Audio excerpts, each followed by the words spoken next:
Here we go. Hey, everybody. Welcome back to It's All Bad. And thanks for listening tonight.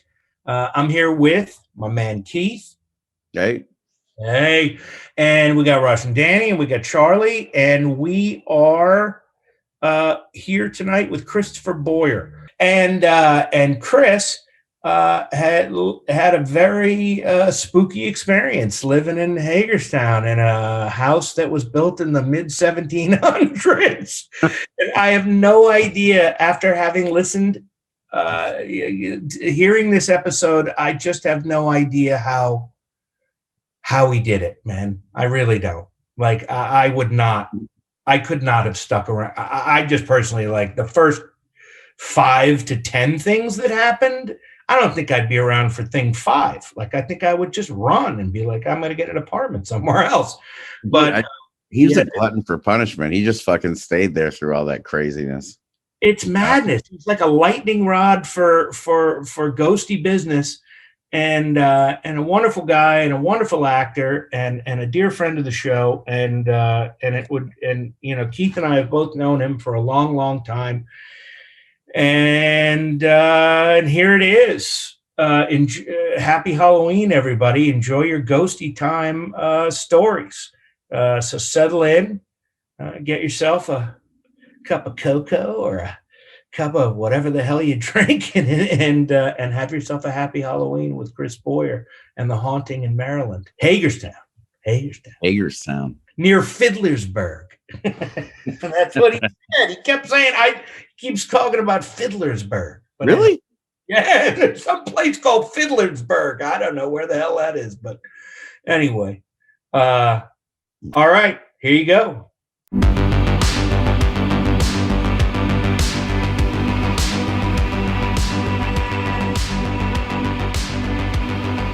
His lead is more substantial than hers.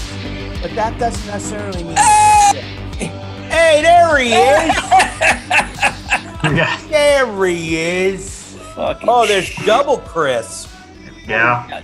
Chris. I downloaded everything I thought I was supposed to download, and the desktop said it wouldn't support the audio. Welcome to the It's All Bad podcast, Chris. I'm going to start everyone off with one of these from now on. Sorry for fucking that up. Oh, hey. All good. Hey, Boyer. How's it going, buddy? man? Good to see you. How's the weather back there? It's starting to get nice, man. The leaves are falling. The birds are migrating. People are building fires and fireplaces. Nice. Do you want us to send some homeless people down there for you? No, I don't think that'd be necessary. Okay. I'm good. Okay, cool, because we got tons. Yeah. Yeah. I think it's only reasonable that you do. There's nothing reasonable about that. I mean, Maryland might be beautiful, but you don't have there's no syringes in the sidewalk. Yeah, where are you getting your syringes from? That's something we make. That's that's our thing, Boyer. No. What we've got are people dropping dead from the what you call it. Oh, the opiates. The opiates and what's the fentanyl? Oh yeah, that's just everywhere. Is that an opiate? Well, Well, here's the deal. Hagerstown sits at a crossroads of Interstate 70 and Interstate 81. So it has long been corridor. A corridor for drug trafficking from the south up into New York and everything else. Oh wow! Where once we were a very renowned corridor for the Underground Railroad, as noble as that was, we are now a railroad for drugs. Yeah, drugs and guns. Nice. Yeah, it's wonderful. No, wait. You and Mike have never done cocaine, right, Boyer? I've not. I've seen it in TV on the TV. Yeah. We've not ever together, no. You haven't? No, not ever. No, not ever one time. No. And in fact, despite the smile on my face, how dare you? How could you? Say it. Go ahead, say it, Mike. Nothing. I honestly, to sit here and say that I remember one occasion, I can't say, but I know it's true. I'm gonna guess Brad was there too. I'm just a hunch. Brados? I don't know. Like the most. I thought I don't know. didn't. Maybe at Dan's. I'm pretty Maybe at sure Dan's house. I'm pretty sure we cut it on Brad's bald head. I'm sure we did cut some coke on Brad's bald and head. snorted it off of his greased pate. Would you say that we did the most blow to get? Whoa, Jesus! That we did the most blow together at Dan's house? Possibly. Possibly. The ranch, Dan's. The ranch got dicey because the problem with the ranch was when the coke came out, it usually wasn't really cocaine, but more methamphetamine. Usually at that point, by the time we got what I brought up to the ranch, what most of my friends and me and Brados, and others, Chrisos, came up there and we brought with us there was a lot of that. Oh no, but at the Rancho Contento, the third rancho, there was a fair amount of coke smoking. Yeah, that's right. That's where we probably did the most cocaine. There was this weird batch after everybody. It felt like everybody had been like, we'd all done all the math that was done. Like I was like 94, 95. I'd wrapped it up at around 95, moved up to Altadena, wasn't around much. I was like, okay, cool. This seems like we got enough away from that. And then, but once that place ended, that living arrangement, and I went and lived in Koreatown, all of a sudden those fools moved to Echo Park, and one of them just started freebasing cocaine like it was a fucking new thing. Like it was just invented. Like peanut butter and jelly. Like that was so harsh. I remember at any moment you could walk around that house, and if you just took your hand and put it up on top of any bookcase or elevated shelf, you'd find a little glass that had coke and ammonia in it, and just waiting for that fucking that poison to drop up to the top and skim, you know? And this kid would at any point be just like, he'd be like, oh, why do you have, what's this? It's like, oh, no, don't fuck with that. Like that's, I'm pulling some whatever off the top of that and then putting it in a pipe. I just was like, I remember that. I remember being outside this kid's fucking room out on the porch area, Pap, and you know what I'm talking about. And just feeling up, looking to see if there was any weed or blow, you know, or anything up there. And all of a sudden I just pulled a beaker down, and it was just like a big chunk of fucking rocks and a fucking just piss colored ammonia. And I was like, ugh, this house is getting crazy. Anyways. No, I never touched methamphetamine. Yeah, you didn't fuck with it. No, I never seen you ever once fuck with it. Yeah, no, not That's after about 1979. Exactly. Yeah. Cross tops. Yeah. I learned that early. Yeah. Yeah. No, you never fuck with that. I never fuck with that. No, I went out on my brother's band was playing a battle of the bands at a local bar down here called Mitzi's in Funkstown. And it was a trio. And they were like, it was like two bands were battling it out. And so they had to get song after song after song because the crowds were going crazy. And then they lit it up with Smells Like Teen Spirit.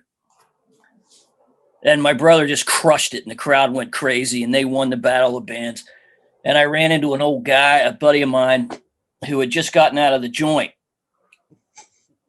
He had done about 4 years for moving product up and down the East Coast with his brother, lots of white. And he said, hey, you want to go party? And I said, sure, let's go.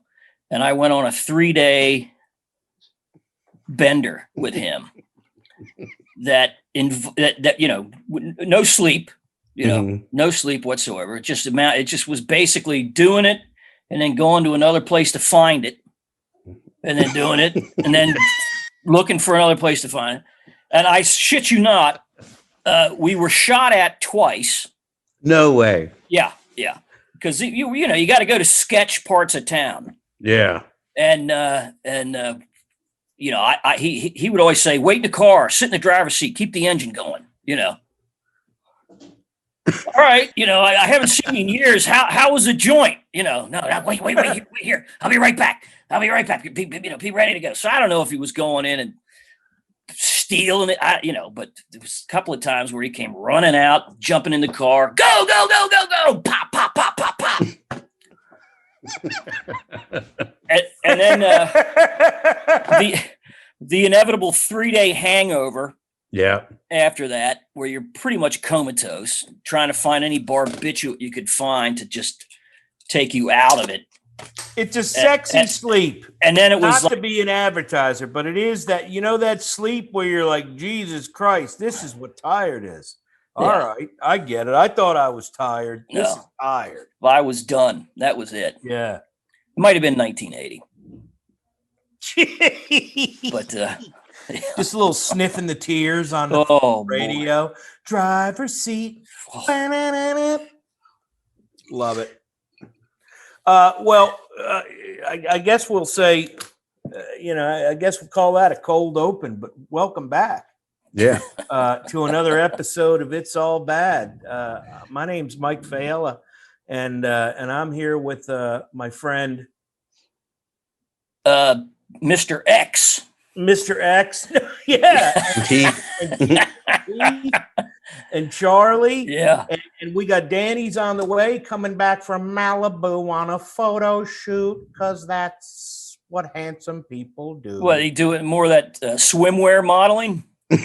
Jesus Christ. I know. Everybody loves Danny. That's it. Like Raymond. It's like he's the most likable guy, and then you're like, yeah, that's awesome. You're like kind of like a likable Calvin Klein model. Good luck. But we love Danny. And we got Chris here, and it's a special Halloween episode. Mr. Chris is Mr. X. Are we going by X? Yeah. We'll bleep all that. We can bleep it. Mr. X. No, you can name me. It's we won't use any last names. Yeah. But Chris is here, and he's talking about his experiences, any number of things, but his experiences on a particularly fascinating piece of property in Hagerstown, and some spooky stuff that happened there, and other just interesting stuff and curiosities, head scratchers, as Jim Harrell would call them. My favorite ghost pod guy. If you haven't listened to Jim Harrell, do listen to him. I love that man. Hey Boyer, how did the haunted place wasn't where you grew up? Sorry. That wasn't where you grew up, right? If we're gonna call him something, just call him Chris. I know, but I'd never call him Chris. I know. I know. No one calls him Chris. No, we'll bleep it out. Bleep it out. No, you don't have to bleep it out. I'm just teasing. Boyer, never regret the things you do. Only the ones you don't. No, I didn't grow up there. Son. Yeah. Yeah.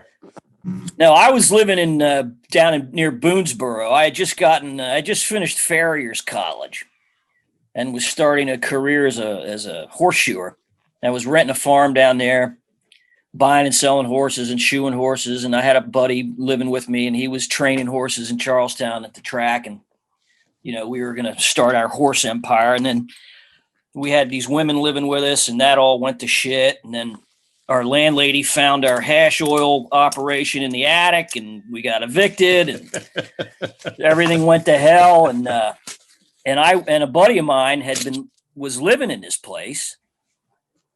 His cousin had been the tenant farmer, a biker out of Windber, Pennsylvania. And he got a job with the Forest Service in Colorado, his dream job. He was going to be a forest ranger. So he got Pink Eddie, to move in and take over. And now you could live there rent free, but you had to feed the hogs twice a day. You had to keep an eye on the cattle. You had to ride the fences, make sure the fences weren't falling down. There were a couple of horses you had to kind of just keep eyes on, but there was no indoor toilet. There was only cold water into one room. It was pretty rustic. No heat. there was some electrical in the house, like one receptacle per room, basically. And you know, if you put an electric heater in, you'd blow the fuse immediately. So it was all wood heat and were there shit. stoves? Yeah, we had a couple wood stoves. Copy. Yeah, shitty little tin ones that would Oof. that would glow red. Yeah, I was gonna say, did they glow? They would get so hot they would glow red, and then they would warp. The doors would warp, and because we would load them up at night to try to keep a fire banked all night, which was impossible. Yeah. And they would glow red, and we'd fall asleep, and we'd wake up in the morning, and wine would be frozen in our glasses next to our our bed. Anyway, so when my world fell apart in Boonesboro, he said, "Well, you can come up here and hang out with me and help me with this fucking farm because I don't know what the fuck I'm doing. I've never fed a pig in my life, and it was just like spur of the moment thing for him." And so I joined him there, and another buddy of ours moved in with us. So this was right out of high school, basically a year out of high school, something like that. So we're living on this farm, as tenant farmers. That's how it started. But I had not known of the place prior to that. What year was it built? 1726 or something like that. Yeah, give a little. I remember from what you said that basically this part of the property and I sent along a little stuff was sort of the center of town for that part of the world, right? There's a place. There's Hagerstown. There's a property called the Hager House, which was Jonathan Hager. He was the guy that kind of founded the town. Not the man who made the slacks. I'm not sure if there's a connection. Okay, just wondering. I hope there is no slack. No, Hager's 2 G's, isn't Hagar? Yeah. Hagg. Yeah, no. But he had a place that dated back late 1600s. But what this was one of the largest land grants from Lord Baltimore in the state of Maryland. At the time, it was like 1,900 acres, almost 2,000 acres. And it was outside of, I don't know that Hagerstown was even a city at that point, Yeah. But it was one of the earlier, larger plantations. And it had, it had the main house.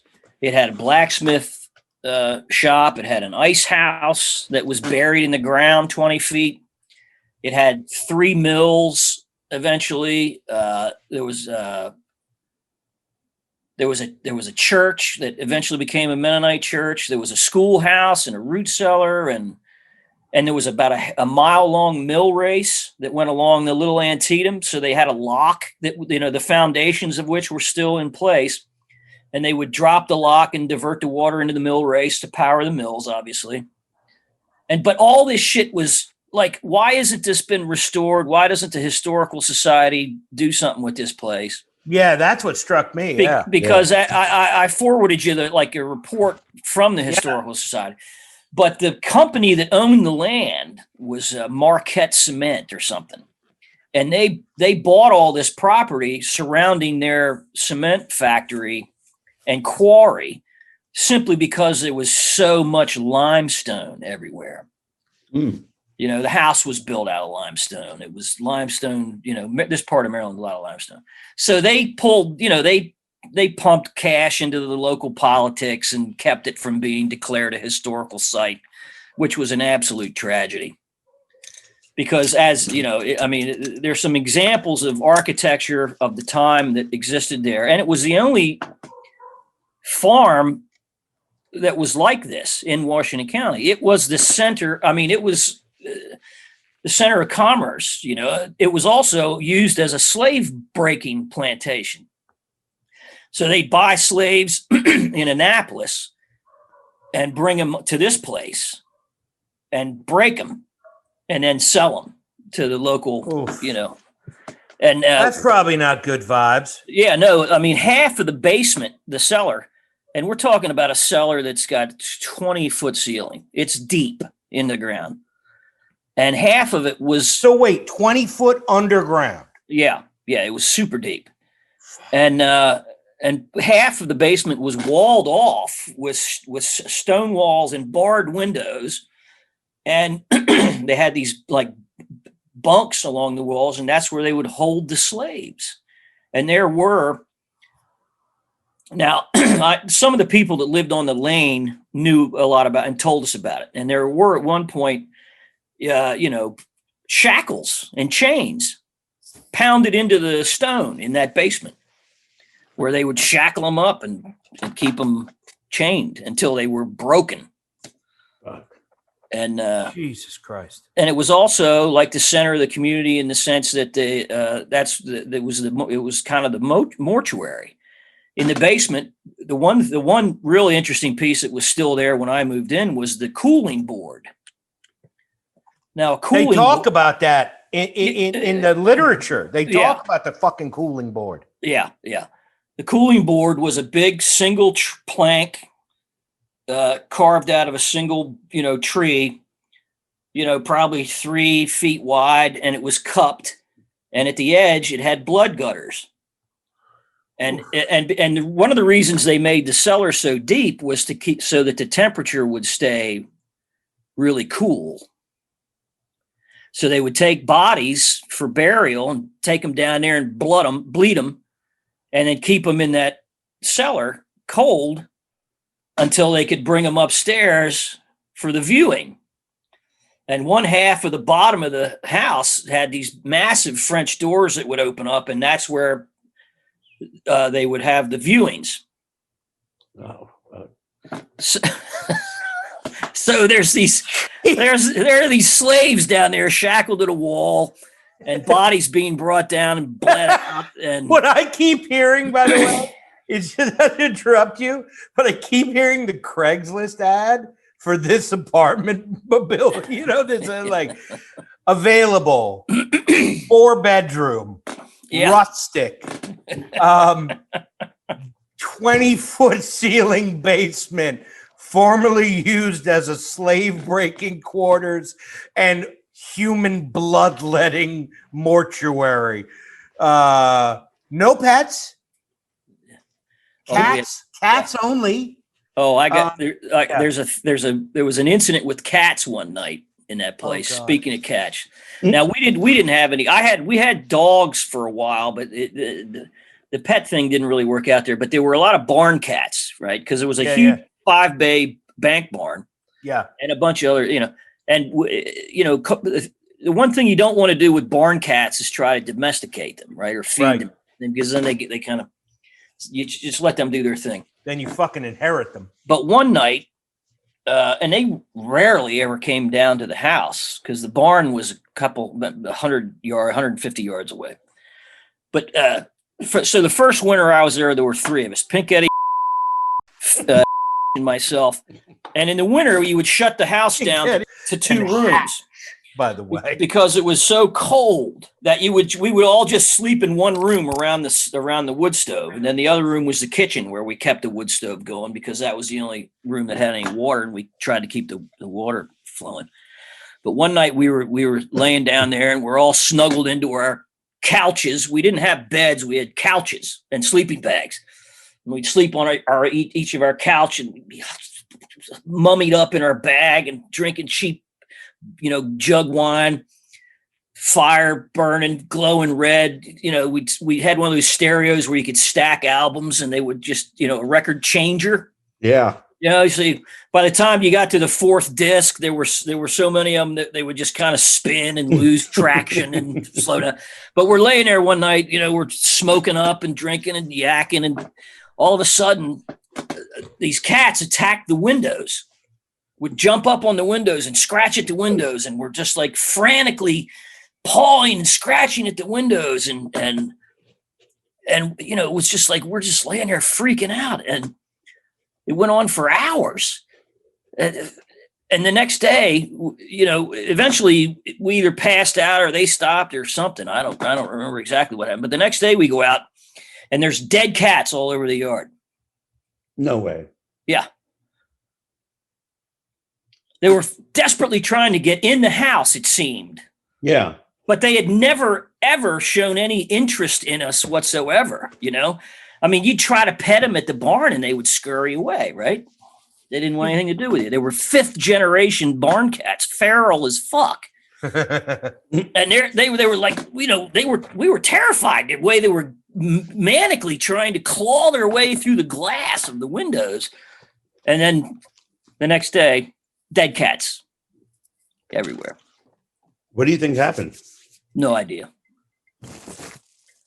No idea. That was one of the earlier things that we just kind of chalked up to like, that's just weird. Up. Yeah, that is weird.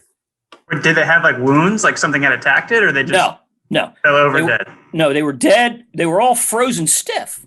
Oh, You think they froze to death? But why would they?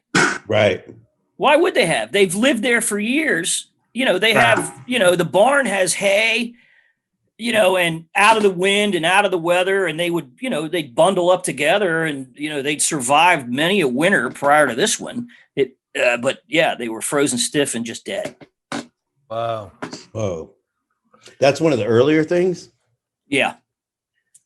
Yeah. Talk, if you would, Boyer, just a little bit like that was an incident that occurred before we even started thinking like there's something fucked up with this place.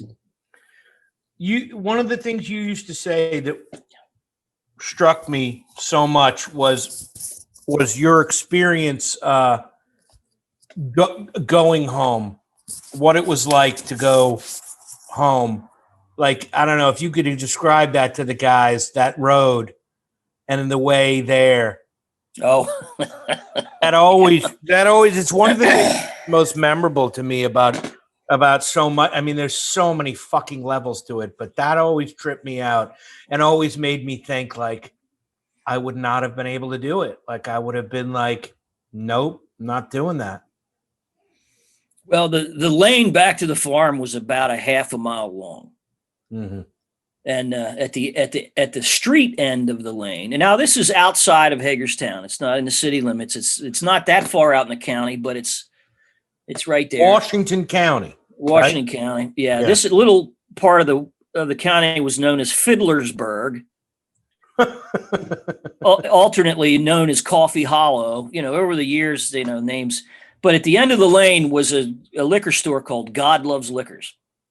And it was a big, and that was our one-stop shopping for us. The best ever. God Loves Liquors. Yeah. No matter what the snow levels were or whatever, we could always plow down to the end of the lane on the tractor or whatever and get, you know, a case of Cribaldi Burgundy, Mountain Burgundy or something.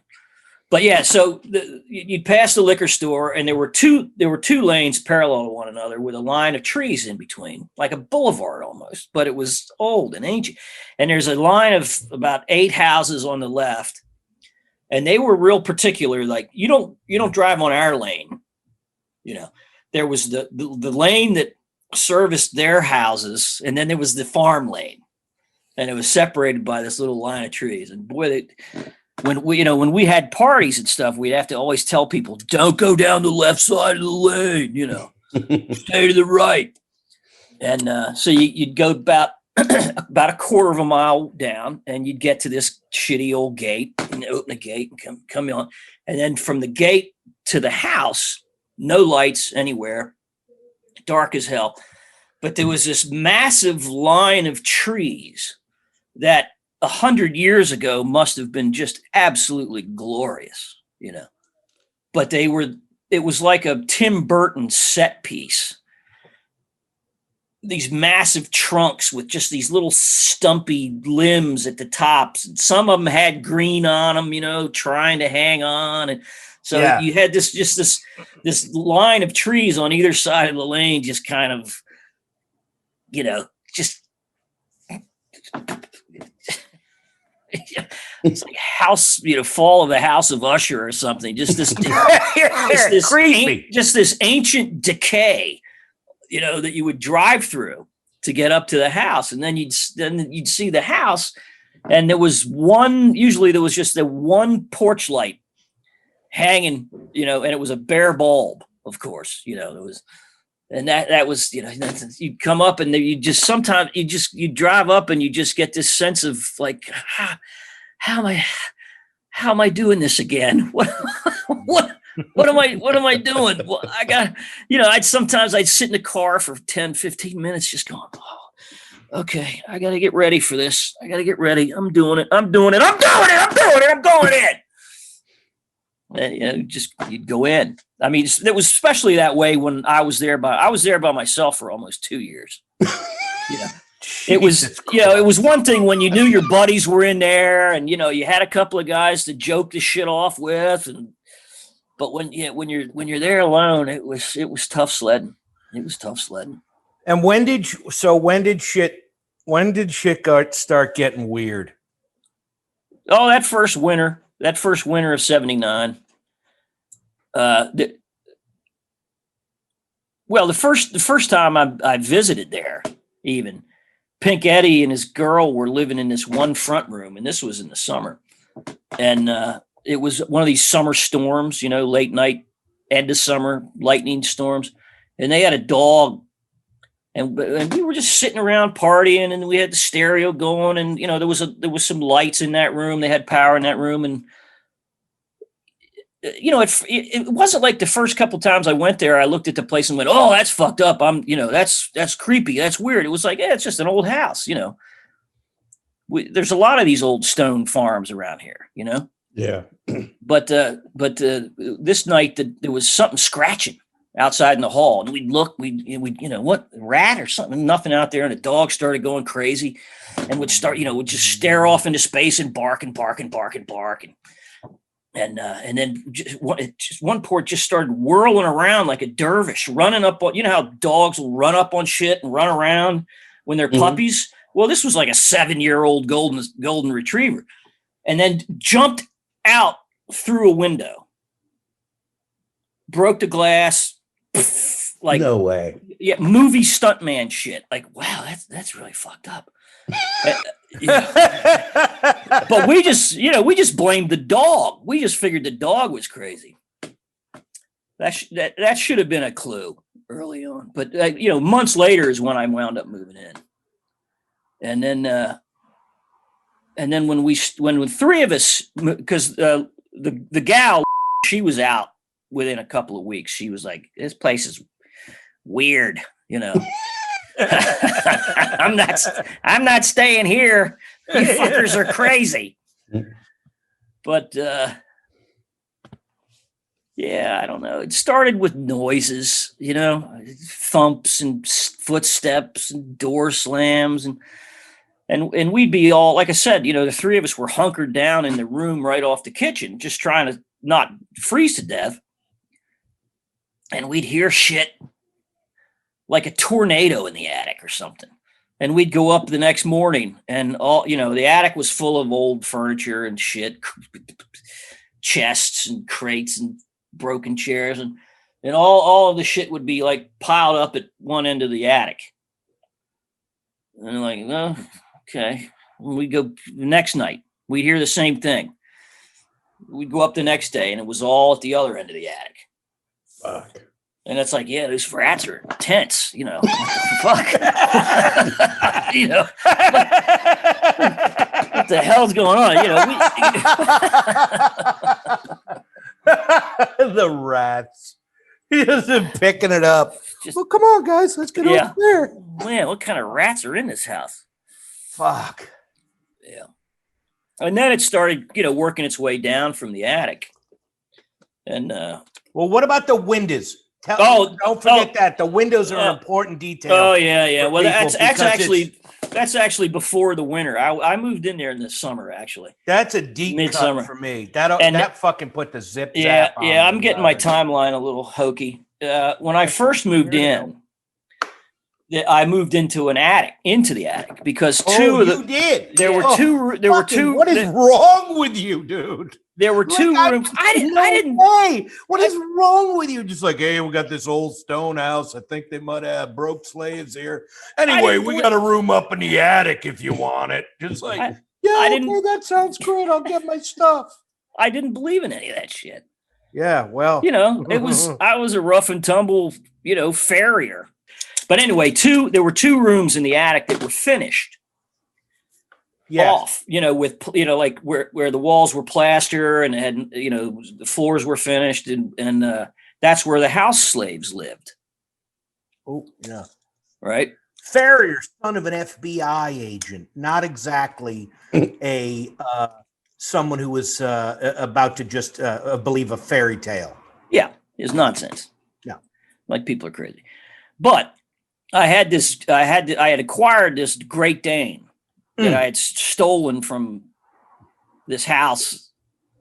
I would come home after, a hard day of shoeing horses, and I would see this Great Dane tied up in front of this house with an 1.5 inch thick rope around, not even to a snap on his collar, just around his neck. And it was about 6 feet long, and he was living in this patch of dirt. And I used to just get madder and madder every time I saw this. And so one night I went back there and I untied the rope, and he jumped in the truck, and I took him home. Yeah. Anyway, so he would stay up in the room with me. Oh.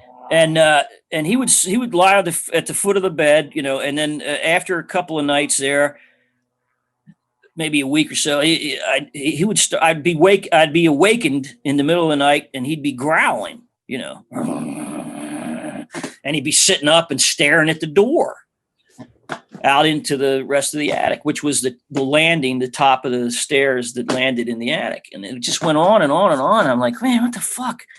Shut up. I never thought anything. It's just the dogs being dogs, but that got to the point where it was just, I couldn't sleep. But that room had a single window in the end wall. And whenever I would leave, I would close the window, and it had this intricately carved latch that was hand carved into the beams, and it was a toggle, and it would snap shut on the window. And I researched those toggles today. I did. Oh, yeah? From what you had sent me. And I researched them, and they are incredibly complicated and designed to withstand hurricanes and shit, so that they will not rip open. They will not go open. There's a multiple notch situation. They're overwrought. No one makes them anymore, but in the old days, they were these overwrought things. So whenever I left, I'd close the window, or I'd leave, I'd latch it open, or whatever I did. When I got home, it would be the opposite. And the dog growling at night, waking me up, I figured, there's a rat, there's a bird in the ass, something's But then after weeks and weeks of that window thing, I started thinking, all right, I'm not crazy. A couple of times, maybe you think you did latch it, you did left it open, you left it shut, whatever, but then it was just like constantly. So that's when I decided to move downstairs. And it was getting colder, and there was no, stoves or heat, flues or anything up there. So we, once it got cold, like I said, we all moved into the one room. So that's when I left the attic. And then, we had that cat thing, and the attic stuff was going on. And then we would, it just started escalating. We'd come home and the kitchen cabinet doors would be open. We'd close them, turn the little pegs to latch them shut, and we'd go ride. We all had motorcycles, so we were always out riding. Come home, they'd be open. And then it started, the dishes would start being rearranged in the cupboards. And we're thinking, is someone coming in here? Because you're always trying to explain this shit away, Yeah. Because, we didn't lock anything. Nothing was ever locked. But it was in the middle of 500 acres of nothing. Who the hell's coming back there? Nobody. So, and I watch some of these ghost shows and you see that stuff and you think that's so corny. But it's like, yeah, but that happened to me 40 fucking years ago, before there were any shows you could watch to get like reinforcement that, you're not insane, or whatever. And so when did it get what made it start to go in a way? Like, what were the things that took it in a place where you were like, all right, this isn't cute? Well, when we started getting pushed down the stairs,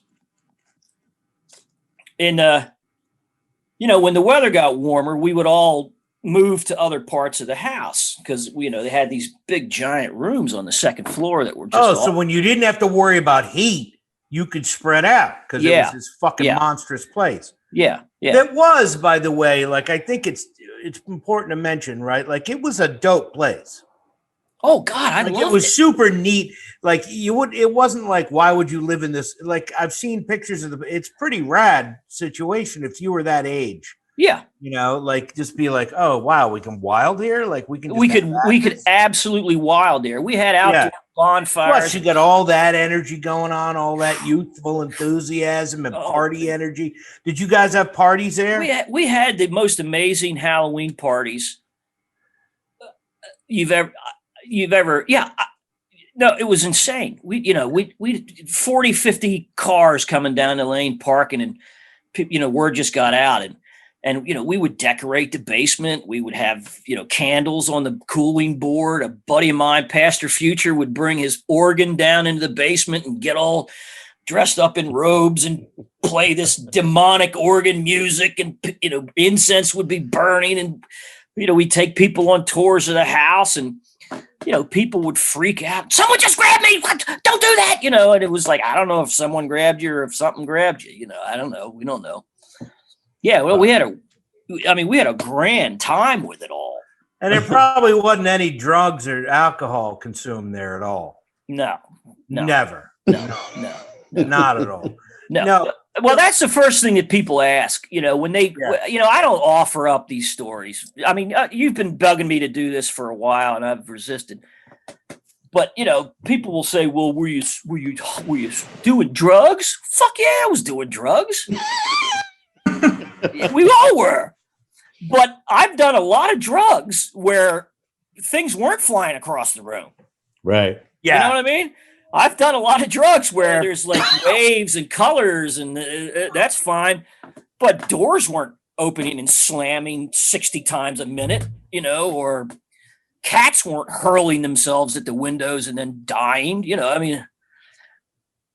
So, immediately they just go, oh, okay. Yeah, well, you were high. Like, yeah, I was fucking high. But the funny thing is,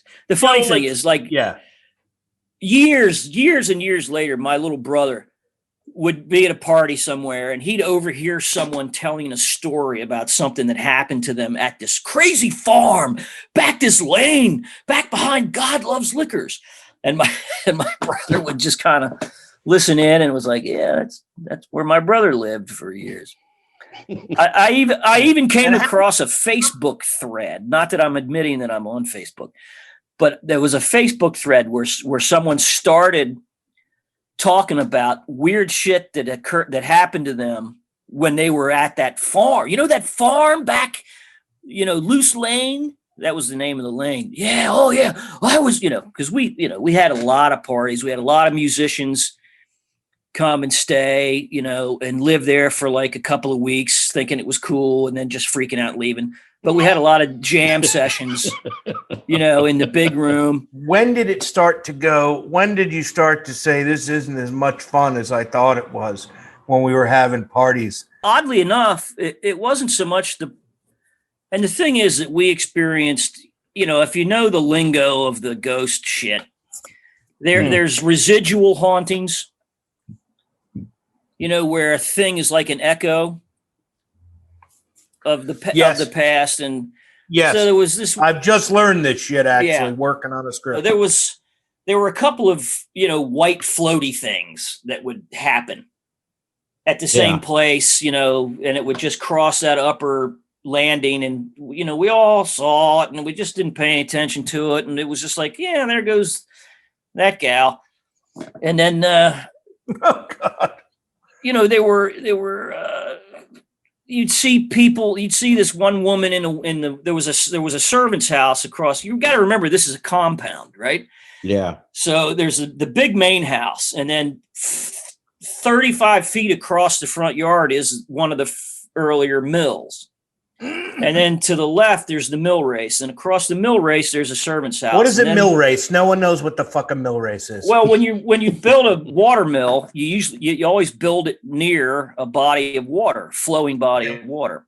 Okay. And oftentimes, instead of, so that you can control things better, you build a mill race, which is a canal that you channel, you divert the water of the creek or river or whatever into this canal. Copy that. And then that powers, and then that runs by all the mill wheels.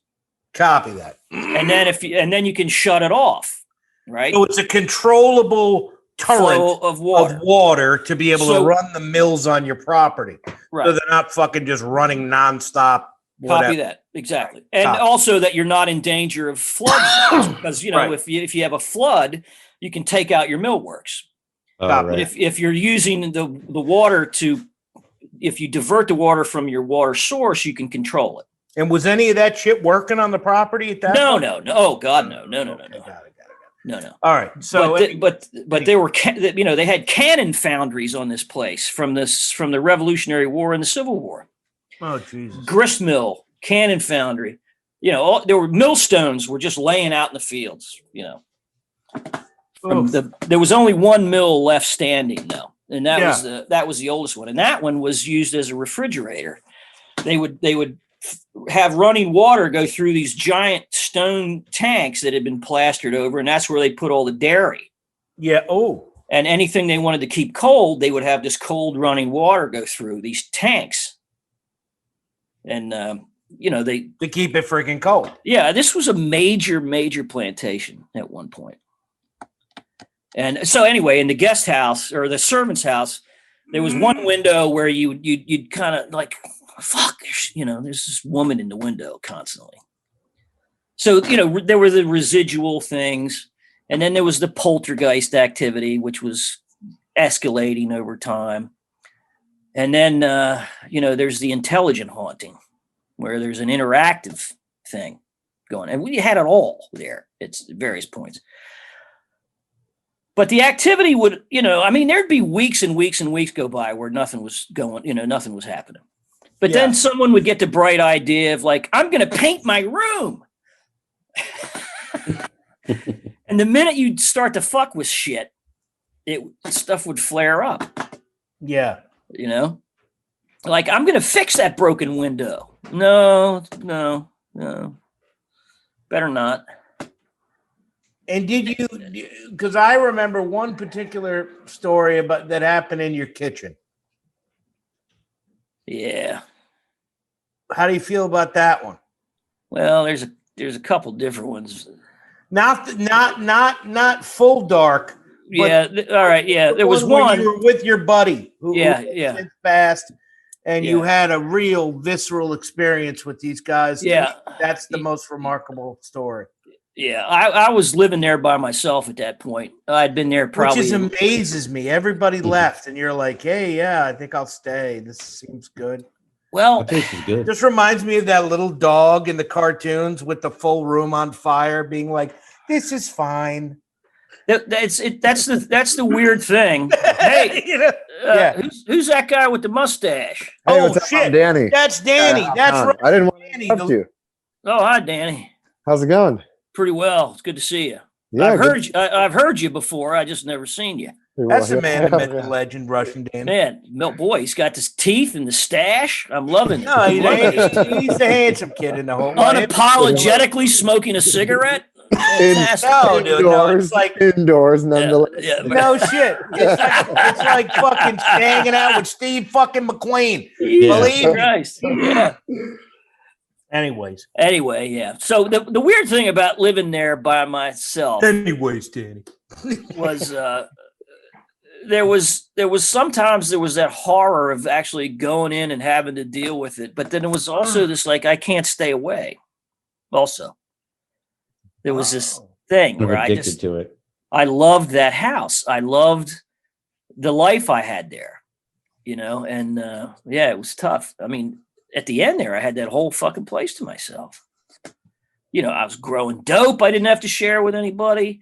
I could throw a party when I wanted to. I could, do whatever I wanted. I wasn't dealing with a bunch of buddies, and other shit. But anyway, so yeah, about a year and a half into being there by myself, it was a particularly cold winter. And so I had shut it down to just the kitchen. At this point, I had put a bathtub in the kitchen, but I had to build it up on a platform, and I had a French drain, and I built a water heater around a barrel stove. And so I was, this is a kitchen. This is a farm kitchen from 1780, right? So it's a huge room. So I was sleeping on a lawn chair. That was my bed, right next to the wood stove. And the wood stove, I could never afford a really good cast iron wood stove that would retain heat all night long. You could look. So I had an old 55-gallon drum that I'd, got a wood kit for, a door and legs and shit. So I'm literally sleeping right next to the stove. So that I can built it. You built the drum. Yeah. Well, I a 55-gallon drum, and then I made a stove out of it, and then a water heater on top of it that I piped over to this tub. It never really worked too well, but I tried. So anyway, so little Ricky Coolweave came to visit me one night, and we're sitting around and. We're just sitting around drinking, and talking. Cool weave. Why? Because he wore a cool He had weave an shirt? actual What? cool weave shirt, which was a shirt that was manufactured in the 50s or 60s or something like that. And it was a light mesh. Anyway,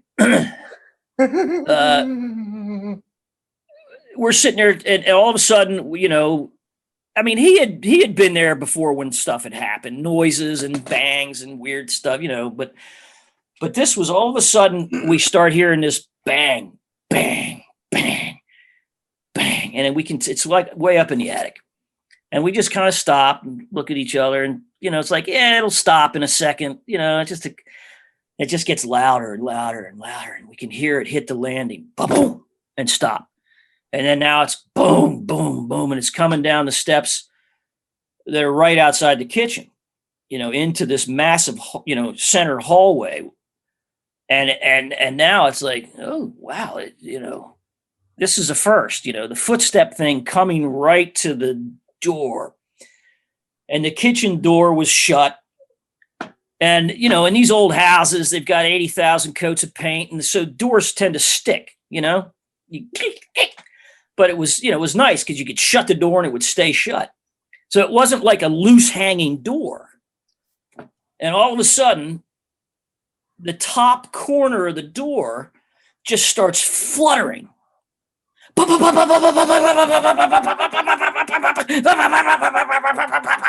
Just on and on. And we're like, it's got to stop. It's got to stop. It didn't stop. It felt like it went on forever. And then finally it stops.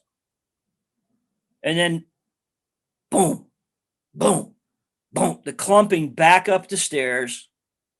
And, it gets, fainter and fainter as it finally stops. And we're just sitting there looking at each other. And he says, if you ever tell anyone that I was here when that happened, I'll call you a dirty liar.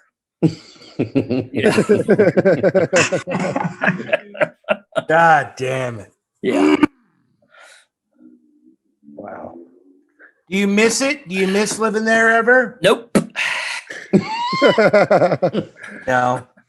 Well, you had a tripper though. Boyer's a little bit of a you're a little bit of a lightning rod because I remember at Rancho Contento, which I used to call Rancho Malcontento. That was a place where I'd feel up and go and oh, look at that. There's some cocaine getting diluted in ammonia or being reduced so someone could smoke it. That place you had a trippy experience in the room that I slept in when I lived there, right? Because I lived there from what was that? 2002 until 2004. I put 2 years in there, and then we shared the same room, and then you moved. I had no problem with the bedroom. Yeah, it was the bathroom. Yeah. and I used that. I lived there for 3 years, 3.5 years. Yeah, something like that. About I used that. I think I used that bathroom twice. No way. Yeah. The bathroom that was, part of the Off the bedroom. ensuite. The ensuite. Yeah. Yeah, the ensuite bathroom, which had a stand-up shower stall and a toilet and a sink. What happened in that bathroom? Yeah, I don't know exactly, but I went in there one time, and then I couldn't get out. I couldn't get out of the bathroom. I was locked into the bathroom somehow, and everything went black. The light went out, and all of a sudden, it felt like the walls just like expanded. It was a tiny little closet of a bathroom. Yeah. And, it was. It really was. It was. Yeah. But it suddenly felt like bathroom. It was like the vastness of space in there. Yeah. And so I'm literally felt like I was walking and trying to reach, because you couldn't spread your arms out. No. Inside that bathroom. Not horizontal. No. Yeah. And I was like, I kept reaching for the door and it wasn't there and there was nothing. And it was just like, I was literally in there for hours and blacked out or passed out, or I'm not sure, what happened. But it was not like, and that's like that was like, there were no drugs involved in that one. Yeah. It's not like I went in there and passed out from something. It was just one of the freakiest experiences I've ever had. And that includes, being thrown downstairs by unseen forces, and I never used that bathroom ever again. Yeah, I don't blame you. Fuck. Yeah. You got shoved downstairs. How did that? Well, yeah, there was a period when we had that first spring, the spring of 1980, when we finally got out of the 2 rooms after we survived that first winter, and we were moving into the upstairs, picking rooms. You had this massive, wide, the entryway, the front door, big giant entryway, staircase up to a landing, and then a couple of steps onto a full-length back covered porch on the back of the house. You've seen the picture. You saw the pictures, yeah, right? Yes. Right. Yeah, and is it okay if we post some of those pictures? Oh, yeah, absolutely. Yeah, so people can have an idea what it fucking looks like, because I think that helps. Yeah, it helped me get it. I had a totally different idea of what that property looked like in my head, other than the space and the other structures. I was like, I knew it had to be, if it was a colonial property, it had to be multiple things on this town square kind of situation. But anyway, yeah. And so then you had that landing, and then you turn around and you go back up to the second floor landing. Yeah. And then there were 4 big giant bedrooms off that second floor landing. And then you turn around, you turn 180 and go up the steps to another little landing, and then another 180 up into the attic. Well, on that second floor landing, as we started, as we would come out of our, going downstairs, we started tripping a lot, like stumbling down the stairs. And then it was like, man, you fell down yesterday? Yeah, I fell down. It's like, I swear to God, I felt something push me. I did too. It was like we started putting 2 and 2 together, and it's like someone's pushing us at that top of that landing. And we, and it's like, man, that's fucked up, because it had never been aggressive before. It'd always been either mists, or people had seen orbs out in the yard floating around, or whatever's going on, the doors and stuff, furniture being rearranged. But that was the first time that we were getting this interactive shit. And so what we wound up getting a bunch of mattresses. This is the stupid part.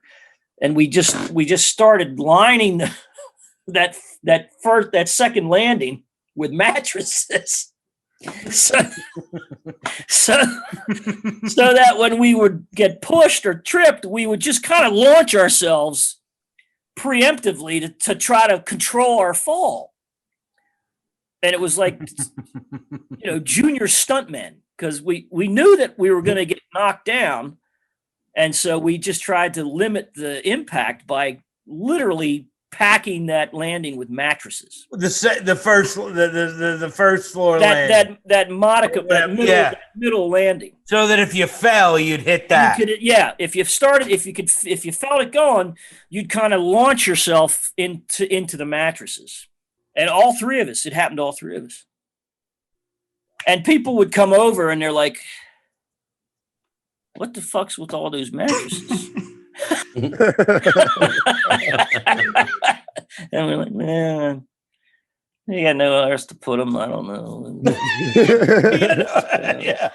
But, I mean, that's how. When you say that out loud, it sounds so fucking stupid and unbelievable. We padded our house. Because we just got used to it. Yeah, Agnes is going to push you down the stairs 2-3 times a week, so you might as well put up some mattresses. That's ridiculous. Did you know names? No. Were there any names revealed? No. Mike was asking about when did it start to get so dark that it was not a lot of fun. I started having these dreams creeping into these, dreamscapes would just start to fuck with me. And one of the dreams I had a lot was walking down the lane and seeing the farm in its like glory days, but on fire. Oh shit. Right. And then, I told you about all those weird trees down the lane. Yeah. And there was this dark entity in one of the trees saying, yeah, it'll be all right. Don't worry about it. It'll be all right. It was just this recurring dream I had. And so a couple of years after I moved out of the place and little Ricky took over, it burned down. No way. Yeah. I was living in Harrisonburg, Virginia. I'd given up horseshoeing. I was like, I'd gotten beat up real bad one summer a couple of times, and it was just too expensive to patch up. And I thought, fuck, I got to go to college, get a degree. So I had moved to Harrisonburg. I'd been down there maybe 3 or 4 years when my mother sent me an article about the house had burned down. It had completely burned down. And then it stayed. I sent Mike a picture of me in front of the place after it burned. Oh, okay. Because I used to go back and visit it, right? Wow. And I always thought that I'd go down and steal that cooling board because it was just down there. I mean, the walls had stayed intact after the fire. It was just the roof and parts of the floors had fallen through, right? So there was still a lot of artifact shit there. And I thought, well, that fucking bleeding board is a piece of history. I'm going to go get that one day. I'd go back and we'd go back and, wander around the place and drink and just look at it and take pictures and whatever, make 8mm movies of it. But eventually what happened was that the county wound up demolishing every single building on the property and harvesting the stone for rebuilding Marsh Run, which is an old, colonial era canal that runs through Hagerstown, right? That was made out of bluestone, and it was falling in disrepair. And so here they had all this already milled, cut bluestone that you could never have gotten. And so the cement factory that owned the place donated all these buildings to the city and the county to rebuild shit around the county, like repairing stone bridges. And so there is not a single fucking stone remaining of that entire place. What about the basement? You think that's there? I don't know. Yeah. I don't know. I doubt it. I think they would have harvested that too. Now, I have done Google Maps, the aerial view, and there's something built over there. It's hard to tell. It looks half commercial, half residential. Yeah. And I've contemplated, going back there, and I've driven back the lane as far as the gate, and there's a whole no trespassing private property thing and and a lock. And I'm thinking, well, fuck it. I'll hop the gate and walk, because I want to knock on the door and say, hey, how are things? How's it going back here for you? Because you built a house right over top of this place where people were tortured and bled and died, and what the fuck. But I haven't done it. That bleeding board is gnarly. I've never heard of that before. Yeah, it's actually called a cooling board. Cooling board. Yeah, it's the technical term for it. The historically correct term is cooling board. Blood is what rots quicker than anything. So if you take the blood out of something, that's why you bleed animals when you butcher them, right? Because that's what the rot is. So Fucking A. if you want to hold on to a body for a couple of days so everybody can gather for the funeral, you got to bleed them. And, before you could, before formaldehyde and everything else, they would just bleed the bodies and keep them in a cold cellar. But it was a single board, there was no. Oh, it was a board. Yeah, See? Yeah, there was no joinery in it. It was a massive plank, about probably 4 inches thick and 3 feet wide, and hand carved with an adze, and it was cupped, and there was these blood gutters and grooves and stuff. When you say cupped, you mean like this, right? Cupped like this. Cupped. Yeah. What? So that the body would lie over the thing? Well, just so that the blood would drain off the board and not pool underneath the body. Oh, Christ. Yeah. Yeah. Fuck. Is that fun? That sounds fun. Yeah, and when the county wound up harvesting all the stone, a Mennonite museum came in and took the board, was given the board, the cooling board, and a bunch of hardware and some lintels and some architectural salvage for their museum up in Pennsylvania. Did you ever have? I mean, you had that one, but well, you also that last house you had. That was. Yeah. Well, that house had some issues. There was something up. Here's the story on that house. Oh Jesus!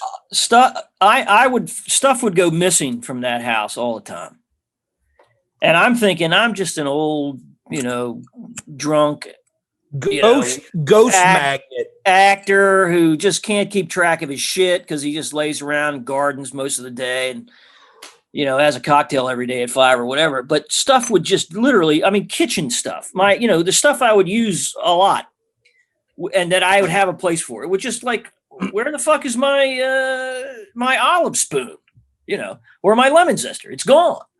This is where I keep it. It's gone. It's not in the sink. It's not a thing. I didn't leave it outside. And it would turn, and I would find it like weeks later, and it would be like somewhere like on the counter or something weird. But that was just annoying. But the thing in that house, every now and then there'd be these periods of time when around 3 o'clock in the morning, and it was 3 o'clock in the morning, and you watch the shows, and of course that's the, that's the hour. So much, I know. What the fuck? I don't know. But there would be 3 bangs on my wall, and I would hear my name called out. No way. Yeah, and it would be Chris. And no one fucking calls me Chris except my 2 sisters. And me. And you occasionally, and my brother if he's taking the piss out of me. Yeah. So no one in LA calls me Chris. Yeah, me. Except in jest on rare occasions. Yeah. So it'd be 3 bangs on the wall. And it would literally be right behind my head. And the walls of that house were thin as shit. It was built in 1912. Yeah. And, not up to code. And, bang, bang, bang, Chris. Or Chris, and then the bangs, it would alternate. And I'm like, all right. And I'm like, I'm not engaging. I'm not going to answer. I'm just going to say, shut up. I'm going back to bed. Leave me alone. That kind of stuff. I didn't find it amusing. So I didn't give it energy back, but it would happen and happen and happen. And then I got to talking to someone in the neighborhood, and they were like, well, they found that body in your backyard in the 70s from the LA, the Hillside Strangler. No way. Yeah. Yeah. One of the victims of the Hillside Strangler was splayed out behind my house. Was it right by the freeway, Chris? Well, it's not far from the 5. Okay. Or I mean the 2. Well, and the 5, the 2 and the 5. And Glendale, yeah, it's right there Yeah. too. Yeah. Right. And I'm like, what the fuck? And my backyard I had a beautiful yard. It swept up into a thing, and there was a fence, and then there was an empty lot that had a very steep incline up to the road behind me, which is, I can't remember the name of the road, but so it's an empty lot all the way up to this road. And it's so steep, and it was geologically unsound to build on for years and years and years. And I'm like, what are you talking about? It's like, yeah, when my mother lived here in this house, my neighbor parents owned this house in the 60s and 70s. And anyway, they were like, yeah, one of the Hillside Strangler victims was displayed up there, spread out like an angel right up behind your house. And I'm like, bullshit, And so I go and I look it up on the internet and shit. And sure enough, there's photos of a woman, naked, splayed out 100 feet behind my house. Damn. Wow. And it was always a woman's voice that said my name, Chris, bang, bang, bang, Chris. And so I talked to all the old school neighbors, like I would go across the street and talk to the woman that had lived there since she was a kid. And she's like, oh yeah, we remember hearing something weird that night and called the police. And sure enough, they came out and they found that poor woman up there. That shit was really wild because you guys weren't living here then, right? Oh God, no. During that time, I can't remember which one, but there was like the freeway strangler and the Hillside Strangler. I like that you're just looking fucking full Yeah, you need some lighting there, hold on. Wager. Ewok Sorry. style or Hold on. whatever. Anyways. It's just coincidence, I hope, that I wound up there at that place. But, it's like the opposite of fake it till you make it. Ignore it till it goes away. That's my that would be my advice to anyone who's experiencing anything fucked up. Don't try not to be afraid of it. Fear feeds, energy feeds, interaction. The worst. I know Mike's not going to ask me about this, but I'm going to go ahead and tell you about it. Well, I don't. Okay, please. Yeah, it's all right. It's all right. But the worst thing you can do is challenge in a lot of ways. And the worst thing that ever happened to me at the farm was it was after this incident with Ricky Coolweave, and that was like one of the most blatant episodes up to that point. And it was just, like I said, you'd go weeks and weeks and everything would be just calm and quiet. And it was like, did I just imagine the past 3 years? Or, why is it all of a sudden I feel like totally fine in this house. And then it would just start up again. And it was one winter when it just started getting bad again. And I was just getting pissed off about it because it wouldn't let me sleep. It was just I couldn't get to sleep. And I was in the kitchen. I was in shutdown mode in the kitchen. And I just started screaming like, what do you think you are? What is this? What are you? If you're something real, show yourself to me. I challenge you. I'm a believer in Christ. I'm a Christian. You can't hurt me. What? I'm tired of this shit. You've got to stop. If there's something really out there, show yourself. Come and confront me. But I was doing all this kind of shit. And then in the middle of that tirade, I found myself in the basement. And it's pitch black. and it's cold. But it's actually, it's like a constant 45 degrees down there, no matter what the temperature is anywhere else. And all of a sudden, there's a blackness forming in front of me. That's like, it's not just black or dark. It's a void. You can only describe it as a void in space or something. It's just so, it's like a black hole. It's like darkness was sucking itself into this thing. And yet I felt there was an intelligence there. And it started coming towards me. And it was the most terrifying thing I'd ever felt in my life. And it was this mocking horror. And I scramble to get out of it, and I'm finding my way in the dark. I've been there for years, so I kind of know the basement. So I'm finding my way out, and I find the stairs, and I'm clawing my way up these steep, flimsy wooden stairs that are, into a 20-foot deep basement. And I just, all of a sudden, this thing just overwhelms me, and I'm just in a void of black terror. And I hear this screaming, just this horrible screaming. And then I find myself back in the kitchen on my chaise lounge in my sleeping bag, hearing this screaming and realizing I'm screaming.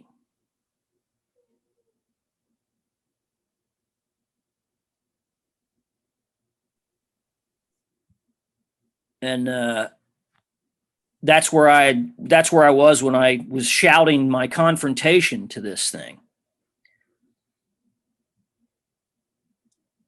And I don't know how to explain, what happened, but I never engaged with anything in that house ever again after that. And I somehow or another, I lived there for another 6 months. But it wasn't easy, and it was never the same after that. But I never, we used to talk at it and yell at shit, and and then but that night was it. That was it. It was like, really? You want to challenge me? It felt like it was a single entity, and it felt like it was demonic. And that was the first incidents of that type that occurred in that house. We'd had plenty of poltergeists, shit pushing us, and the little floaty people occasionally, and the mists and the orbs, and we got used to all that. It was kind of trippy and fun and interesting, but that's where it really got heavy. And that's when I kind of thought this kind of shit's bigger than I am. I don't know what the fuck I'm doing here, Fuck. And my throat was like raw from screaming. Yeah. And that blackness that was very different from the blackness you described in the bathroom later on. Yeah. Yeah. No, there wasn't any kind of intelligence feel in that bathroom experience. That was just kind of like, I'm just like floating in space or something. I just can't find my way out of this bathroom. What the fuck's going on? I wasn't terrified. Right. I was perplexed. I was, a little, concerned, but it wasn't like it was a personal, direct threat to my existence or my soul. It was just kind of being in a maze, Yeah. Yeah, but that night that was the turning point there. It wasn't a lot of fun after that. Doesn't sound like it would be Yeah. much Yeah. fun. It became more of a chore. It's like became, I'm sure, much more. Did Yeah. you feel at that point like I got to get the fuck out of here? Like, Well, there was a sense of what the fuck am I doing here? yeah, sure. Yeah. And that's when I started to decide I got to figure a way to go to college. Yeah, I gotta get me a degree because that'll solve everything. Oh man. Wow. What just I mean that's an episode right there. It's weird. It's like, because they say some people are prone to it or whatever. It seems like they search out Chris or something. Because Mike lived in the same apartment and nothing happened. Yeah, I had no problem in there. I think I was probably closed off. Well, I think I wasn't exactly a receptive vessel. Well, there's a certain effluvial discharge that goes along with your bathroom habits that might have well, no, there's protected you from all manner of overwhelming, stunning spray. Sure. Well, you on a toilet has its own horror that's different. No, it's an awful time. It's a terrible time. It has nothing to do with the paranormal, I don't think. Never good, never joyous. Might have nothing to do with the paranormal. Might have something to do with the satanic. Yeah. You know what I mean? A Giorgio, and oh, God bless. Yeah. Everybody out there who's listening tonight, do yourself a favor and watch the movie by Stuart Gordon called Castle Freak. Castle Freak's about an Italian count named Giorgio that was relegated to a cellar existence, and and I'm telling you right now, if that's what you like, and if you like Halloween, you're gonna love Castle Freak. Stuart Gordon's Castle Freak. Castle Freak. Yep. Well, you haven't asked me the PCP question yet. I thought that was Dave. Oh, Christ. You ever take PCP, motherfucker? In high school, we had a lane that we would drive to, drink beer, smoke pot. And, the cars would line up next to each other. And so whoever had stuff, you just pass it from one car to another through the windows, pass it back. Who's got Black Beauties? Oh, I'll take a couple of those, yeah. Who's got the pickles? I don't know if you guys are not old enough to know pickles. Oh, Wager, you might be. What's a pickle? Plastidil? No, I've never had a Plastidil. Oh, my God. Is it a green pill? Yes. Yeah, and when you swallow, and it's the size of a small gherkin, and you swallow it, and it once it hits your stomach acid, you can feel it explode, and it's as though you've immediately drank like an entire case of beer. Oh, really? So your body is like completely out of sync, but you're not. Your mind is sharp as a tack, and you're going like, why the fuck can't I put my foot in front of the other?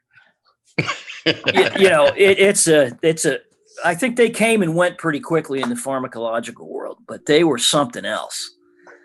But anyway, so we'd all be lined up, and whoever had the best stereo would be cranking the Skinnerd, and we'd be passing, Darvons and Placidils and Quaaludes and shit back and forth, and I always had tons of weed, and so I just rolled joints and passed joints out. And someone passed my buddy and I, shall remain nameless, buddy of mine, and someone passed us one. And I took a big hit off it and handed it to my buddy, and he took a big drag off of it. And then the next thing we knew, it was like 5 hours later. And there was no one there. We're the only car there. And every time we would look at each other, and this is something that we've confirmed independently, I would kind of look at him out of the side of and he would have like a giant fly head. And I'm like, okay, all right, something's going on. Man, that's some good weed. And then I'd look at him and he had a dragon head. It's like, oh no, I'm not looking at that. And I'd, shake it off, and then I'd kind of peek at him, and it was a giant rat head. Oh, Jesus. And this went on for a while. And then we kind of, like I said, we came to a couple hours later. Everybody's gone. It's like 5 o'clock in the morning. I drive him home, and we don't talk about it. I talked to him the next day. I was like, dude, I don't think that was pot. He says, I don't think it was either. And he said, the weirdest thing? I says, what? He says, every time I looked at you, I saw like this horrible head on your body.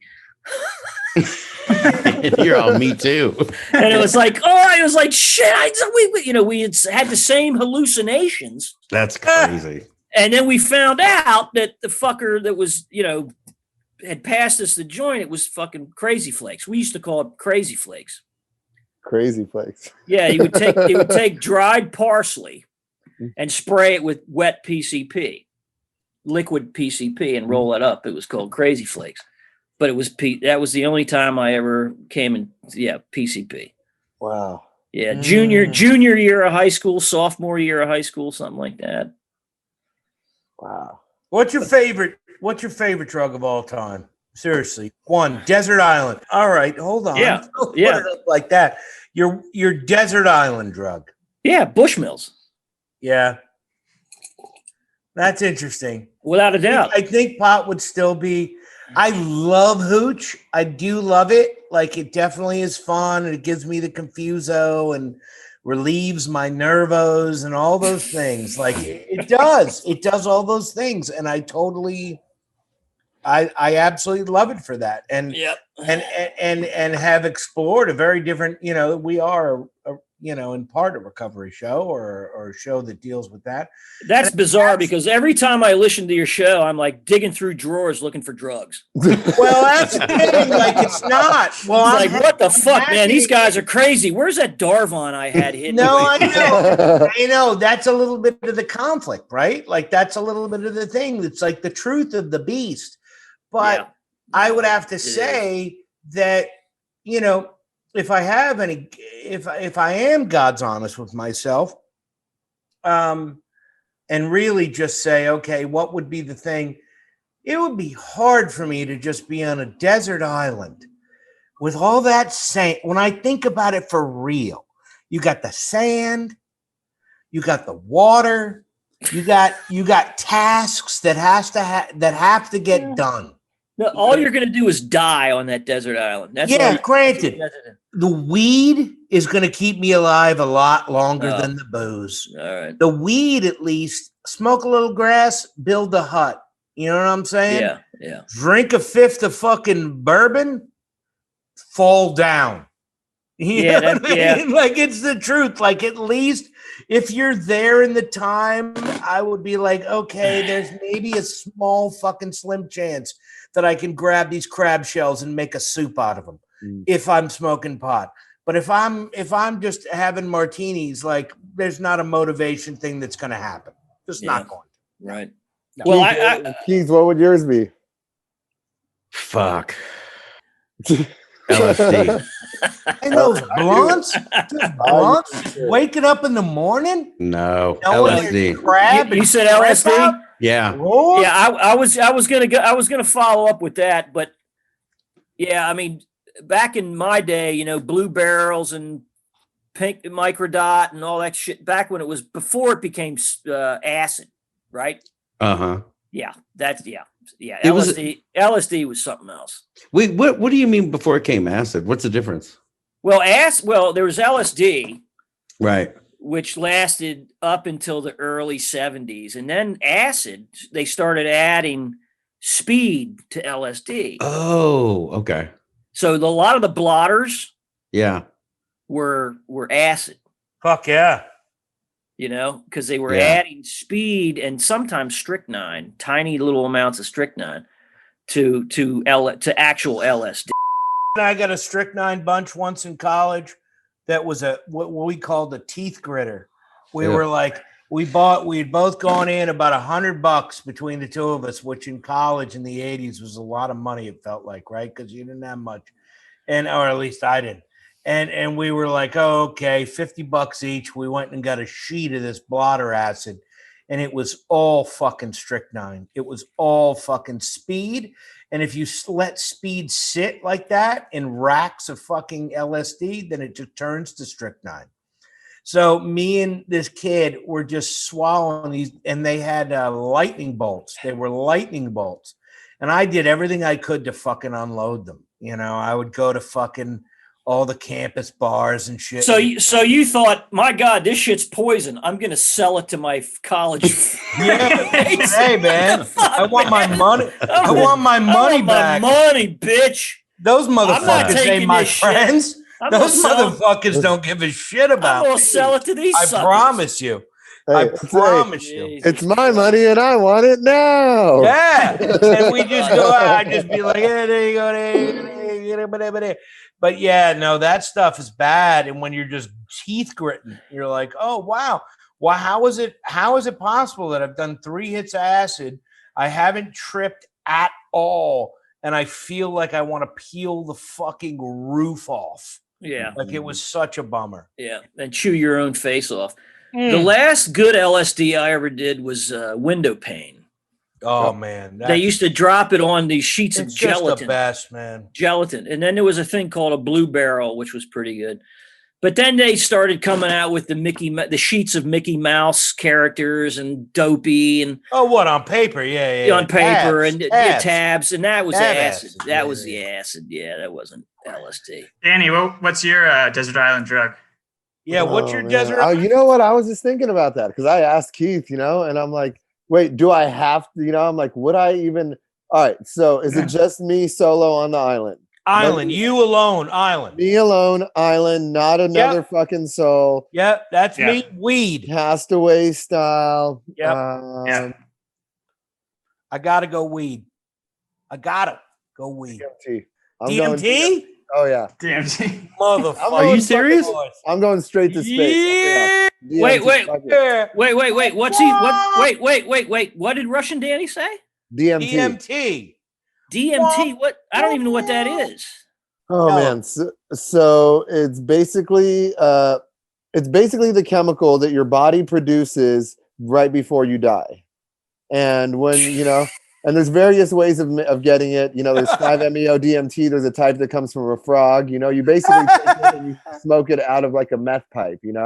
And you do it a few times before you break through. Like you'll do it and like nothing happens. You kind of feel like you're maybe like, like when you take some mushrooms and you feel it coming on and you're like, oh, here it comes, but then nothing, And then after you do it a number of times, then it's called breaking through, where like you completely and it's called the business hallucinogenic because it's like a 15 to 30 minute trip. It's the lunchtime psychedelic where you do it, you fucking blast off. You literally go to you're no longer in your body. You're no longer in this realm. You're communicating with fucking aliens. You're in every you're seeing fractals. You're in a whole nother dimension. And then you're right back to where you were. You had me until you mentioned it's something you experience right before you die. Yeah. But everything else sounds great. Hey, the fucked up part is I'm like, would it be PCP? I thought about it too. You love PCP. I love it. Oh my God, that shit is DMT. Oh man. All right, has anyone ever been shot up with adrenaline? No. No. I went into a kind of a drug-induced coma one time. And my wife, from whom I was separated at the time, was an RN. And she was, and we shared a dog. And so she was coming to get the dog for the next 2 weeks. And I had gotten into some seriously bad stuff and was laying in this bed at this house I had moved into after we split. It was just this terrible scene. And unbeknownst to me, I was dying. My whole face was swollen up. My nasal passages were closing. She came in and I was kind of like semi-conscious of her being there and taking a look at me and like talking to me and like, what have you been doing? And I was like, I was out with last night. And she's, oh my God, bad influence. So she grabs me and gets me into the car and drives me helter-skelter to our doctor friend, who had a practice behind his house. It was a Sunday, so she knew that I wouldn't want to go to an emergency. Anyway, she drives me to Doc X's house, and and suddenly she goes into full like RN emergency room nurse mode. And he's like, what have you been doing? I snorted some stuff I thought was coke, but I don't think it was. And they're like, you're all right. And so now they're talking to each other, doctor to nurse. Yeah, he's crashing. We're gonna have to. I'm just kind of, and so he hands her a needle and he says, do a what you call it push, a 3 cc push over 30 seconds, blah blah blah. And she hits me up with and she shoots me up with adrenaline. And my God, is that a rush? Mainline some adrenaline sometime.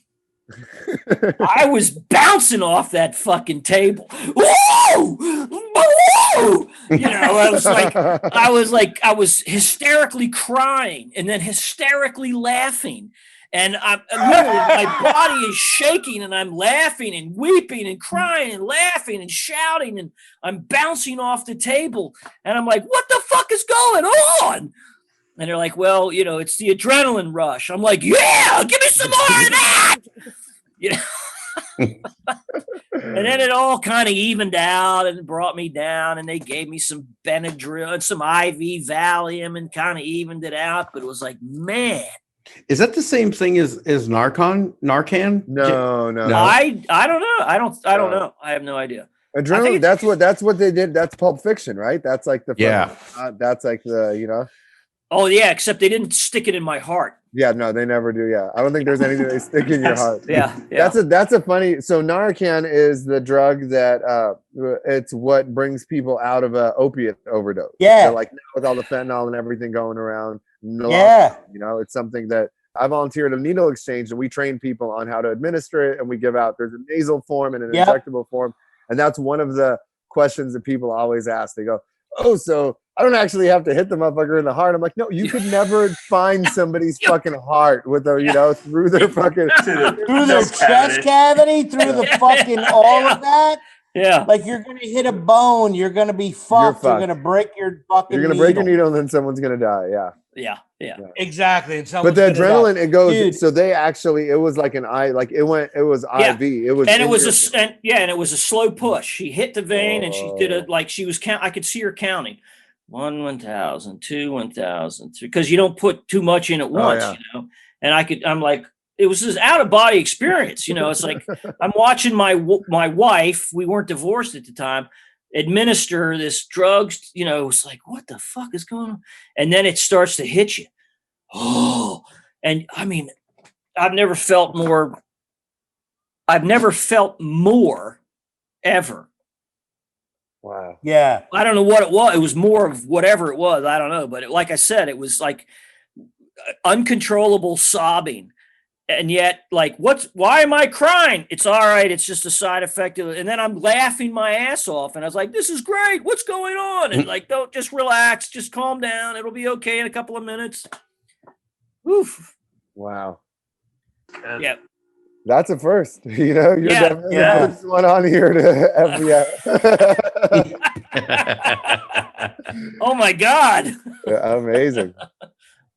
She wound up with the dog. They always do. Maybe you should take her. Maybe you should just take her. Yeah.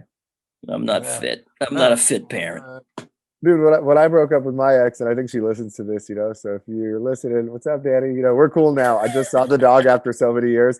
I remember being like, you know what? Like, like, you should take Nugget. You probably need him more than I do, you know? And then like a month in, just crying, like, I miss my dog so much, you know, just fucking. And then I didn't see the dog for 6 years, you know. I just saw him again. Like, we're finally cool enough where like she was like, hey, I'm gonna be in LA.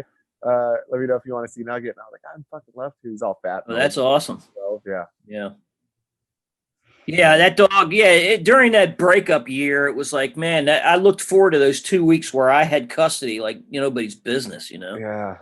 That dog was like my saving grace. Yeah. I would say one of the most unique things when I hear all these stories, one of the most unique things about fucking being a guy or a gal who engages in the drug Engaged.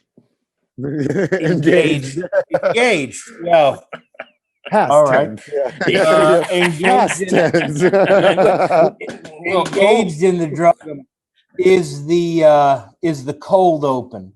That's it is the most telling moment for me. It always has been the most telling moment of abusing any kind of a chemical is the when you come to and you don't know where you are.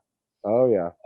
The cold open. That's what I always I glamorously call it the cold open, because it's that part of the movie where the plot starts and you're not and it just starts from the top. Oh God. And as a viewer, you're not exactly entirely on the road yet, but you need to keep up. And it's great as that. But I've had that happen, and I've had it happen behind a car in a parking lot. In a car in a parking lot, when you just wake up and there's a little semicircle of people around you, and they're asking you what's going on. Man, yeah. And they're asking you if you're alive, and you're not sure. Yeah, you're not sure. And you wake up, and they help you sort it to your feet, and you start fresh. You pick the glasses off the back of your trunk, you put them on, and all of a sudden, surprise-o, it's a whole new day. Yeah. Oh yeah. Yeah. Yeah. That always happened to me with GHB. That GHB was one that always fucking, the new day. Yeah. Oh yeah. That's another one I'm not familiar with. Growth hormone? GHB? No. That's HGH. Yeah, GHB is like I think it's like so it's like a party drug, but it's also known as like it's not roofie. It's not like whatever. You mean MDMA? No, it's not full Rohypnol, and it's not MDMA, but it's somewhere between MDMA and Rohypnol. Yeah. Right? It's a clear drink that you drink like a little cap full of, and basically you just fucking you're gone. And there's like a very fine line where like you drink this much and it's so cool and you're warm and everything's nice and you're loving life, and then like you do just a little, just like a drop more, and like you're fucking time traveling, There's a whole class of drugs out there I haven't experienced yet. What's the worst drug experience you've ever had? Oh, it was definitely that right. That crack meth shit. 3 days being shot at, being abetting all sorts of criminal activity I'm not even aware of, probably. Yeah, that was it. That was the 3-day crack binge. Right now, I don't know if it was crack or meth. I can't even remember. It was, so long ago. It was probably meth because of the 3-day, Yeah, it was definitely like, well, what do we do now? Well, we're going to Jonathan Street, find some more. Okay. Yeah. Here's this. Yeah, I got this gun, so just keep the car running. The one of the most fun things I ever did was I was working for a company. There was a situation where I was in charge of some shit, and some employees of mine were moving massive amounts of cocaine up and down the East Coast. And they were using my lab as a place to weigh and transfer and do all sorts of stuff. And they pulled out, and now there's this mythical thing, the blue rock. Right? the blue rock of cocaine, the rock of cocaine that's blue and kind of glowing from the inside, and you shave it off. There's always a rock. You shave it off with a razor blade, like they did in Goodfellas with the garlic in prison, and it melts. And and I experienced that once, and that was the finest cocaine experience I've ever had in my life. That's for damn sure. Yeah. Wasn't cut with anything. There was no Italian laxative. There was no, Yeah, that was back in the day. We're old enough now that, like, Boyer, you and I both have had experiences. I had a couple experiences in the 80s where you got coke that when you were like, that I've never seen ever again. Yeah. Ever again. Like ever again. Yeah. The first time I did coke at this DJ's house, and he literally had like a wall of records, and you were like, oh, okay, clearly you know all the coke guys. He was a fucking waiter at Amsterdam's in New York City, and that place was blowing up, like crazy blowing up. And we wound up over there, and these fucking Colombian dudes showed up. Seriously, like Colombian dude, it was fucking Miami Vice, man. It was ridiculous. Like they opened up some coke and it was in pouches, and they put out stuff that I was like, oh, geez, okay, that's awesome. Da, da, da. So much so that a buddy of mine that night had to tap me on the shoulder and be like, dude, do me a favor, shut up, all right? And I was like, what? And he's like, you're just fucking talking too much like you know these dudes. You don't know these guys. You don't know them. Leave them alone and just shut up. And I was like, okay, cool, no problem. I just want to tell you this one thing about this. So the deal is with this, shut up. You know what I mean?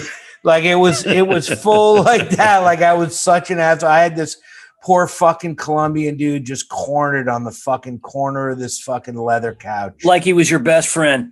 Like he was my mother's best friend. Like I loved him. You know what I mean? Like, I love this man. And I was just like, listen, it's so amazing. Like, I swear to God, I feel so bad about this, but I remember literally, I swear to Christ, I remember literally saying to him, I get it. I get your thing. Like, we're both from an ethnic community. I'm Italian. You're Colombian. Like, I get it. You know, like full on, like 1985 shit. And that dude was like, and a buddy of mine finally tapped me on the shoulder and was like, bro, shut the fuck up. Yeah. Just be cool. And I was like, okay, cool. I'll shut up. When it was good, it was expensive. No, in the 90s, of course, no one wanted coke. Yeah. It was all meth. Couldn't give it away. It was all crap. Yeah. Second question. Any others? I thought there were 3 questions. Oh, no, I don't know. Charlie, anything? You stayed up for 3 days. Have you stayed up any longer than that? I think that was it. 3 days. Yeah. Yeah, for sure. Yeah, and you told us what I assume was one of your craziest psychedelic experiences. Was there another one on shrooms or acid? Wow, you guys don't relent, do you? No, I just cover all the bases. Yeah. Yeah. No, well, I mean, here's a fun one. Yeah. When the 3 of us, we were high school buddies, and we wound up on this farm together. And that first summer, before shit started hitting the fan at the house, we were dropping a lot of acid and having fun and riding motorcycles all over the place. And one night we were all dropping acid, and we got on my buddy's 175 and Honda Enduro. So is driving, Pink Eddie is sitting behind him, and I'm sitting on the luggage rack looking backwards, right? I'm on the back of it. And the luggage rack is like, this. And I'm just sitting on the back, holding on, looking the opposite way. And we went driving, speeding through these old roads back around Fiddlersburg, where you'd be up and down and around, and you'd come down to a creek and over a bridge. And so you'd hit these patches of fog. and you couldn't see shit. And Hatch is driving, 70 miles an hour on these little back roads, and we're just on this 175, 3 people on this thing, just tripping our asses off, just laughing our heads off, and none of us died. That was like awesome fun. Yeah. Stupid, but we lived through it. Oh God, now I'm remembering all the acid shit from high school. Well, we got it. My God. Yeah, there's a place called High Rock that's out here where people do what do you call it? The Hang gliding. Hang gliding. Yeah. We're right back. And we used to drive up there in the winter when the roads were all icy and stuff, and just you'd lose control of your car, and we'd be tripping and didn't care, and it was just I survived sophomore, junior, senior year of high school is amazing, just amazing. And then hopping trains, that wasn't a smart thing.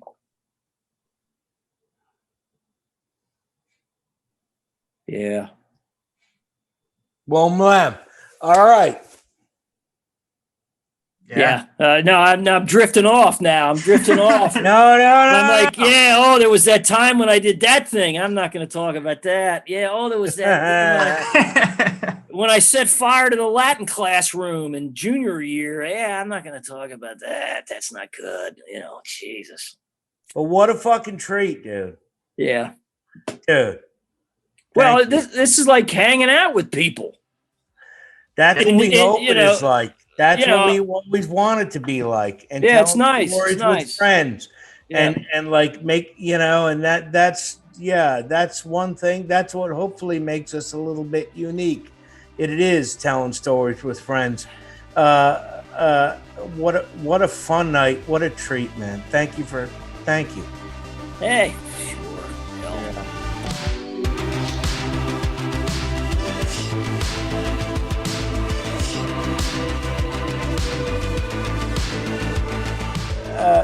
If you like the insanity that you've heard tonight, if you care at all about things that are good and wonderful, and these are wonderful stories tonight, then you will tune back in and you will find us wherever you get our podcast. And also, happy Halloween, everybody. This is a sweet ass Halloween situation. And we're big fans of that here. That's right.